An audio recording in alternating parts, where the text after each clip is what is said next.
Baby ನನ್ನ situation ಅರ್ಥ ಮಾಡ್ಕೊ. ಗನ್ ಪಾಯಿಂಟಲ್ಲಿ ಹಿಡಿದು ನನ್ನನ್ನು ಬ್ಲ್ಯಾಕ್ ಮೇಲ್ ಮಾಡ್ತಾ ಇದ್ದಾರೆ ಬೇಬಿ.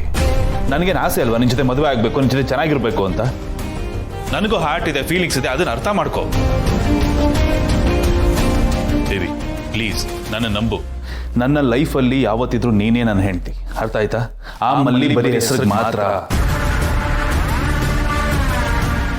ಆ ಮಲ್ಲಿಗೆ ಡಿವೋರ್ಸ್ ಕೊಡೋದಂತ ಪಕ್ಕ.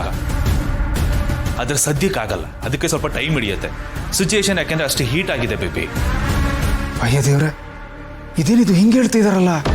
ಅವಳಿಗೆ ಬರೀ ನಾವಿಬ್ರು ಸಂಬಂಧ ಗೊತ್ತಾಗಿನ ಈ ಲೆವೆಲ್ಗೆ ಆಡ್ತಿದ್ದಾಳೆ. ಇನ್ನು ಮದುವೆ ಅಂತ ಗೊತ್ತಾದ್ರೆ ಸುಮ್ಮನಿರ್ತಾಳೆ ಅವಳು. ಮನೇಲಿ ವಾರ್ ಶುರು ಮಾಡ್ಬಿಡ್ತಾಳೆ, ಯುದ್ಧ ಮಾಡ್ಕೊಂಡು ನಿಂತ್ಕೋಬೇಕಾಗತ್ತೆ ಆಮೇಲೆ. ಅದಕ್ಕೆ ಹೇಳ್ತಾ ಇದ್ದೀನಿ, ಅನ್ನೆಸೆಸರಿ ಕಾಂಪ್ಲಿಕೇಶನ್ಸ್ ಕ್ರಿಯೇಟ್ ಮಾಡ್ಕೊಂಡು ಯಾಕೆ ತಲೆನೋ ಬರ್ಸ್ಕೋಬೇಕು? ಪಾಪಿ, ನನ್ನ ಮೊಮ್ಮಗಳ ಜೀವನನ ಹಾಳು ಮಾಡ್ತಿದ್ದಾನೆ. ಬೇಬಿ, ಇಂಥ ಟೈಮಲ್ಲಿ ಬೆಣ್ಣೆಯಲ್ಲಿ ಕೂದು ತೆಗೆದಾಕಿ ಕೆಲಸಗಳನ್ನ ಮಾಡಬೇಕು. ಸುಮ್ಮನೆ ಇರುವೆ ಬಿಟ್ಕೊಳ್ಳೋ ಕೆಲಸ ಮಾಡಬಾರ್ದು. ಅರ್ಥ ಆಗ್ತಿದ್ಯಾ ನೀನು ನಾನು ಹೇಳ್ತಾ ಇರೋದು? ಪೀಸ್ ಆಫ್ ಮೈಂಡು, ನೆಮ್ಮದಿ ಎಲ್ಲ ಹಾಳಾಗೋಗುತ್ತೆ ಆಮೇಲೆ. ಬೇಬಿ, ನಾನು ಅವಳನ್ನ ಮನೆಯಿಂದ ಒದ್ದು ಹೊರಗಡೆ ಹಾಕೋದಂತೂ ಪಕ್ಕ. ಅಂಡ್ ನನ್ನ ಲೈಫಲ್ಲಿ ನೀನೇ ಹೆಂಡತಿ.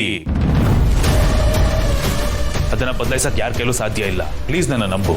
ನೀವು ಯಾವಾಗಲೂ ಹೀಗೆ ಏನಾದರೂ ಒಂದು ಹೇಳಿ ಸಮಾಧಾನ ಮಾಡ್ತೀರಾ, ಆಮೇಲೆ ಏನೂ ಮಾಡಲ್ಲ. ನನಗಂತೂ ಸಾಕೋಗೋಗಿದೆ ಜೈ.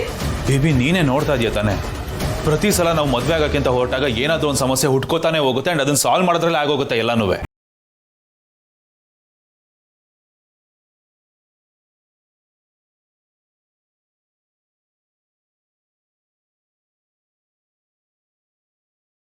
ಅಂಡ್ ಅದಾದ್ಮೇಲೆ ನನ್ನ ಒಂದೊಂದೇ ಸೀಕ್ರೆಟ್ಗಳು ಆಚೆ ಬರ್ತಾ ಹೋಗ್ತವೆ.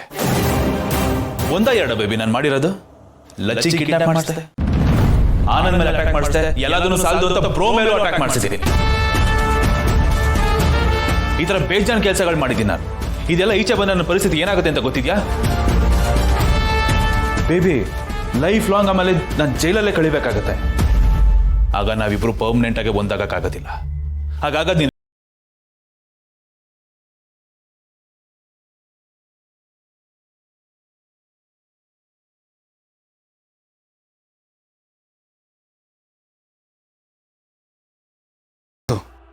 ಈ ವಿಷಯನ ಗೌತಮ್ ಯಜಮಾನ್ರಿಗೆ ಹೇಳಬೇಕು. ಬೇಬಿ, ಇಷ್ಟು ಕೇಳಿದ್ರು ಇನ್ನ ನಿನಗೆ ಅರ್ಥ ಆಗ್ತಿಲ್ಲ ಅಂದ್ರೆ ನನ್ಗೆ ಏನ್ ಮಾಡ್ಲಿ ಹೇಳು? ಏನ್ ಮಾಡ್ಲಿ?